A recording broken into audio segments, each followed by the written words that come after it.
This channel does not promote any violent, harmful, or illegal activities. All content provided by this channel is meant for an educational purpose only. নমস্কার, দেখছেন TV9 Bangla. আপনাদের সঙ্গে রয়েছি আমি তন্নিষ্ঠা। শুরুতেই যে খবরে নজর রাখবো, 2026-এর বিধানসভা নির্বাচনের আগে বিজেপির হাই প্রোফাইল নেতারা রাজ্যে ঘন ঘন প্রচারে আসবেন, এটা স্বাভাবিক। কিন্তু ভোটের 8 মাস আগে থেকে দল ও সরকারের সবথেকে বড় মুখ নরেন্দ্র দামোদর দাস মোদি যেভাবে এই বাংলার মাটিতে কার্যত আদা জল খেয়ে লেগেছেন, তা অতীতের সব প্রচারের রেকর্ড ভেঙে দিতে পারে। বিজেপি না বলে বরং বলা ভালো, বাংলায় এবার নরেন্দ্র মোদির স্পেশাল ড্রাইভ। কোনো বড় আশায় নাকি কিঞ্চিত আশঙ্কা থেকে?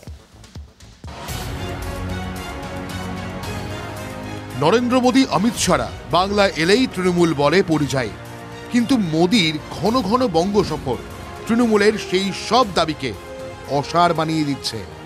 এই সবে দমদমে প্রশাসনিক এবং রাজনৈতিক সভা করে গেলেন।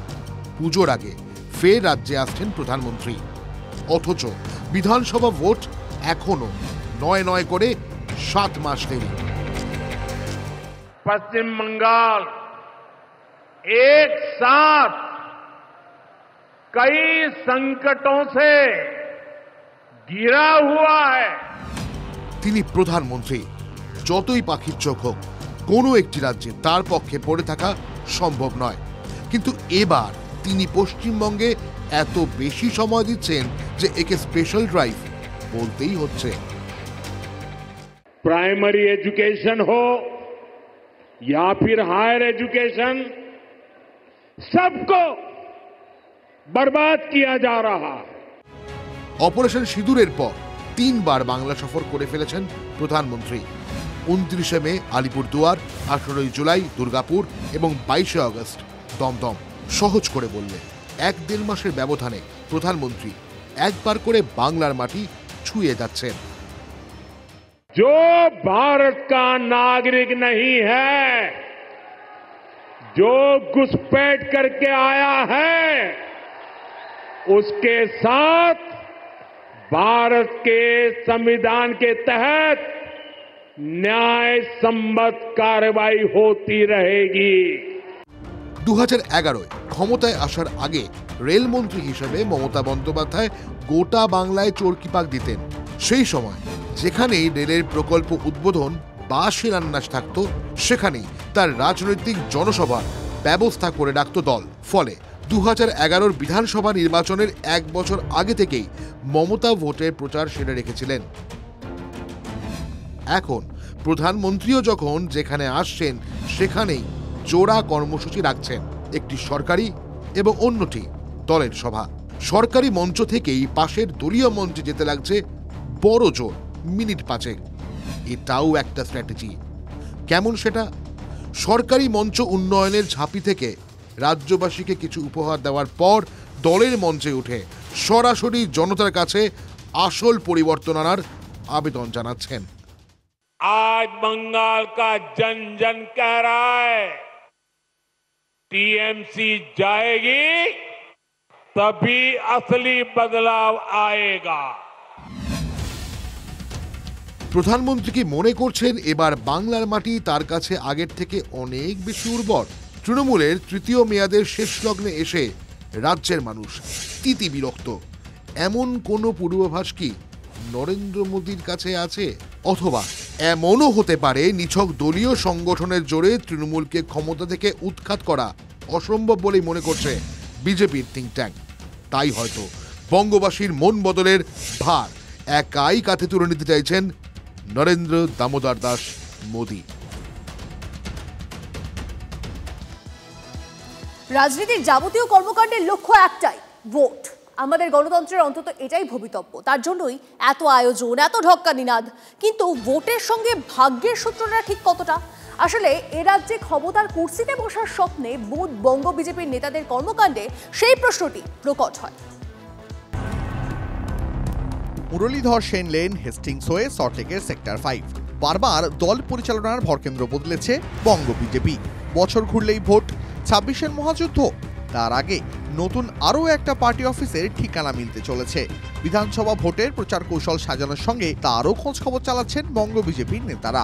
সল্টলেকের সেক্টর 5-এর জিএন ব্লকে দলের বর্তমান অফিস। সর্বত্র কর্পোরেটের ছোঁয়া থাকলেও জায়গা কম, সেই কারণে বিধানসভা ভোটের আগে অফিস বদলের ভাবনা।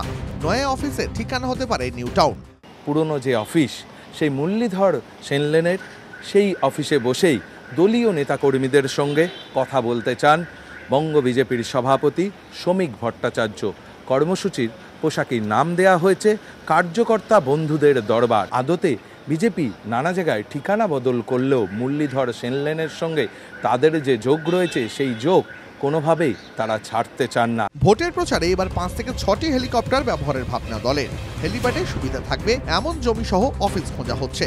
একাধিক বড় হল, অনেক গাড়ি পার্কিং এর সুবিধাযুক্ত অফিসের খোঁজ চালাচ্ছেন দলের নেতারা।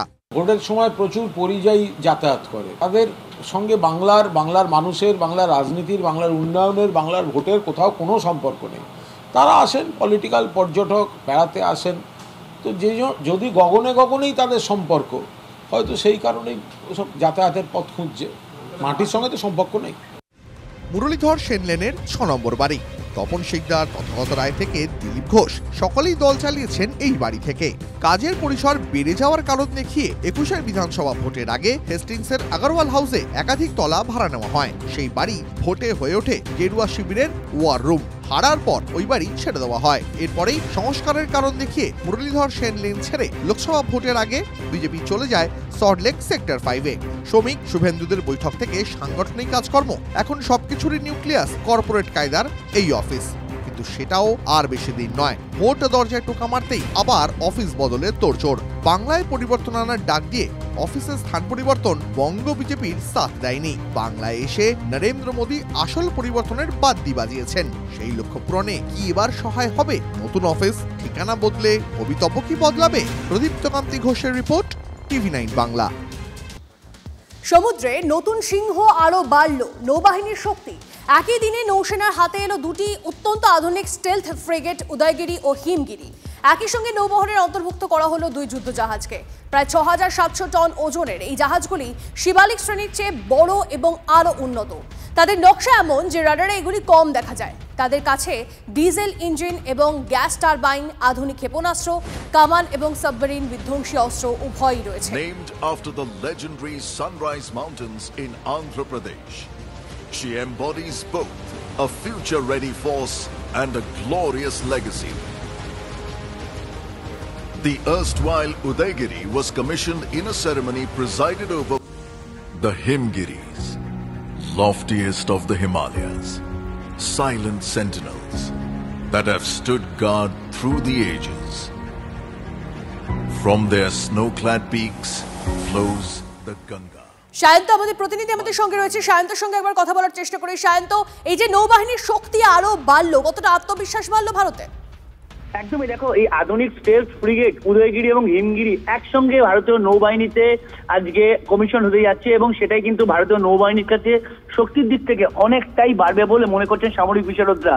কারণ বর্তমানে যে ধরনের আধুনিক ফ্রিগেট এবং স্টেলথ ফ্রিগেট যেগুলো তৈরি হচ্ছে এবং ভারতীয় নৌবাহিনী তৈরি হচ্ছে, তার তুলনায় অনেক বেশি আধুনিক এই হিমগিরি এবং উদয়গিরি। শুধু তাই না, তোমাকে যেটা বলার সেটা হচ্ছে এই দুটো স্টেলথ ফ্রিগেটে কিন্তু খুব ব্রহ্মোস যেরকম থাকবে, ব্রহ্মোস মিসাইলকে যেমন রাখা হচ্ছে, তেমনি বারাক যে মিসাইল তারও রাখা হচ্ছে। একই সঙ্গে সোনার সিস্টেম এবং যে স্টেলথ সিস্টেম অন্যান্য ফ্রিগেটের তুলনায় অনেক বেশি আধুনিক। স্বাভাবিকভাবেই ভারতীয় নৌবাহিনী আগামী দিনে নজর রাখো। আপাতত ধন্যবাদ।